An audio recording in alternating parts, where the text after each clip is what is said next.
ನಮ್ಮ ತಂಡದ ಹೆಸರು ಕಲ್ಪನಾ ಚಾವಲಾ. ನನ್ನ ಹೆಸರು ರಮ್ಯಾ ರಮೇಶ್ ದಾಸಪ್ಪನವರು. ನಾನು 8ನೇ ತರಗತಿಯಲ್ಲಿ ಓದುತ್ತಿದ್ದೇನೆ. ನನ್ನ ಹೆಸರು ಪ್ರಸಾದಮ್ಮ ಸುಂದರಮ್ಗೋಳ್. ನಾನು 8ನೇ ತರಗತಿಯಲ್ಲಿ ಓದುತ್ತಿದ್ದೇನೆ. ನಾವು ಮಾಡಿರುವ ಮಾದರಿ ಹೆಸರು ಸ್ಮಾರ್ಟ್ ಬ್ರೈನ್ ಸ್ಟಿಕ್.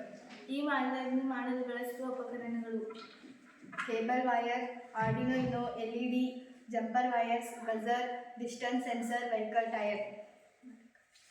ಈ ಮಾದರಿಯನ್ನು ಮಾಡಲು ಕಾರಣವೇನೆಂದರೆ ಈ ಮಾದರಿ ಕುರುಡರಿಗೆ ಒಂದು ಕಣ್ಣು ಇದ್ದಂತೆ. ಕುರುಡರು ಎಲ್ಲಿಯಾದರೂ ಹೋಗುವ ಸ್ಥಳದಲ್ಲಿ ತಗ್ಗು ದಿನಗಳು ಅಥವಾ ಇತರೆ ವಸ್ತುಗಳು ಬಂದಾಗ ಇದು ಬಜರ್ ಶಬ್ದ ಉಂಟು ಮಾಡುತ್ತದೆ. ಆಗ ಕುರುಡರು ತಿಳಿದುಕೊಂಡು ಬೇರೆ ಮಾರ್ಗವನ್ನು ಹಿಡಿದು ಹೋಗಬಹುದು. ಇದರಿಂದ ಅವರಿಗೆ ಏನು ತೊಂದರೆ ಆಗುವುದಿಲ್ಲ.